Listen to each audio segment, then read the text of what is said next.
ইয়াফিরু আমাদের কুষ্টিয়া, যশোর, ঝিনাইদহ, সাতক্ষীরা এই অঞ্চলে ইয়াফিরু শব্দের ব্যাখ্যা দেওয়া হয় খাইসে দৌড় দেওয়া, আঞ্চলিক ভাষা। সকলেই আমরা দায়িত্বশীল। এখানে সর্বপ্রথম ন্যায় প্রয়োগ দায়িত্বশীলকে আল্লাহ রাসূল বলেছেন। আল্লাহ রাসূল সাল্লাল্লাহু আলাইহি ওয়াসাল্লাম বলে গেছেন, কুল্লুকুম রাইন ওয়া কুল্লুকুম মাসউলুন আন রাইয়াতিহি। পৃথিবীর প্রতিটা ব্যক্তি দায়িত্বশীল, আর এই দায়িত্ব নিয়ে কিয়ামতের দিন প্রতিটা ব্যক্তিকে আহ্বান করা হবে। হয়তোবা কেউ রাষ্ট্রের দায়িত্বশীল, কেউ বিভাগের দায়িত্বশীল, কেউ জেলার দায়িত্বশীল, কেউ থানার দায়িত্বশীল, কেউ ইউনিয়নের দায়িত্বশীল, কেউ ওয়ার্ডের দায়িত্বশীল, কেউ পরিবারের দায়িত্বশীল। আমরা সকলেই দায়িত্বশীল। আপনার হয়তো রাষ্ট্রের দায়িত্ব নাই, কিন্তু আপনার পরিবারের দায়িত্ব আপনাকে আল্লাহ তাআলা দিয়েছেন। আপনার যে 2-3টা সন্তান, এই 2-3টা সন্তানের দায়িত্ব আপনার পরে আল্লাহ তাআলা অর্পণ করেছে। এই 2-3টা সন্তানের দায়িত্ব আপনার।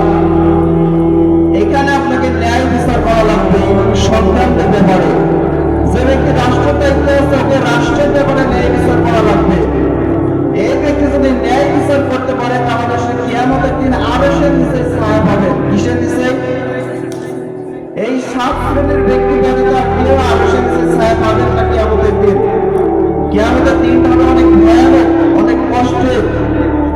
কুরআনে আল্লাহ তাআলা কিছু কিছু বলেছেন সূরা আরাফের দিকে। আল্লাহ তাআলা বলেছেন, ইয়াউমা ইয়াফিরুল মারউ মিন আখি। কিয়ামতের দিনটা এত কষ্টের দিন হবে, এত কঠিন দিন হবে, ভাই তার ভাইকে পলায়ন করবে। ইয়াফিরু আমাদের কুষ্টিয়া, যশোর, ঝিনাইদহ, সাতক্ষীরা এই অঞ্চলে ইয়াফিরু শব্দের ব্যাখ্যা দেওয়া হয় খাইসে দৌড় দেওয়া, আঞ্চলিক ভাষা। অর্থাৎ লুঙ্গি তুলে দৌড় দেওয়া। যেমন এখানে কেউ ওয়ারেন্টের আসামি আছে, কোন ব্যক্তি ওয়ারেন্টের আসামি রাস্তায় দাঁড়িয়ে আছে, থানা থেকে পুলিশের গাড়ি আসলে এবং ওখানে গাড়িকে স্টপ করলো, আচ্ছা ওকে ওখানে দাঁড়িয়ে থাকবে বলেন? ওই সময় ও কিভাবে দৌড় দিবে? ওর লুঙ্গি গামছা কিছু থাকবে?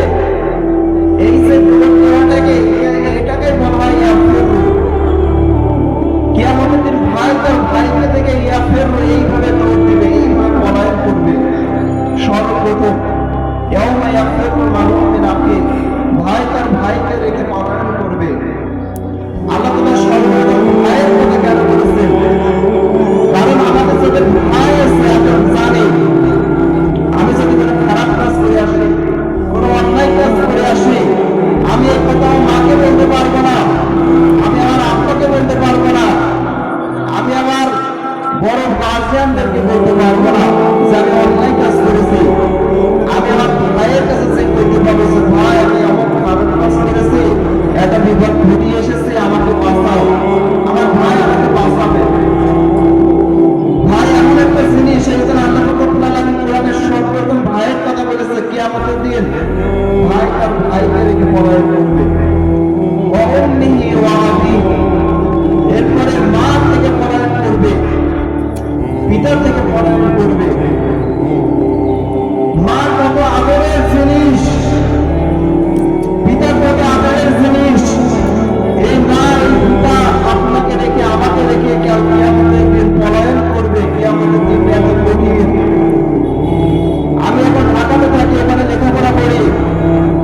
এই আমার শরীর খারাপ, অসুস্থ। আমি গতকাল ঢাকাতে ইসলাম ফোন দিলাম, বাসা থেকে আম্মু বলবো যে চলে আয়।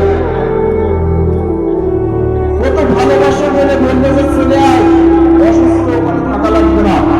মা তো অনেক আদরের জিনিস না? এই মা কিয়ামতের দিন আপনাকে রেখে, আমাকে রেখে পলায়ন করবে।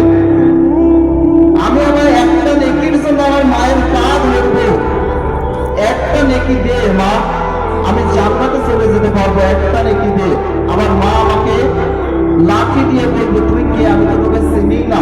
তাফসিরে এত কঠিন ভাষা ব্যবহার করা হয়েছে, আর এটা আমার ভাষা না, এটা তাফসিরের ভাষা। তাফসিরে মুফাসসিরে কিরাম লিখেছেন, সন্তান তার মায়ের পাও দুটি ধরে একটা নেকি চাইবে, আর তার মা তাকে লাঠি দিয়ে সরিয়ে দিয়ে বলবে দুনিয়াতে তো আমি বিবাহই করিনি, তুই কোথা থেকে আসলি? কিয়ামতের দিনটা এত কঠিন হবে। ওই দিন কোনো ছায়া থাকবে না, আল্লাহ তাআলা ছায়া ব্যতীত। এরপরে বলা হয়েছে ওয়া সাহিবাতিহি ওয়া বানিহি, থেকে মানুষ পলায়ন করবে, সন্তান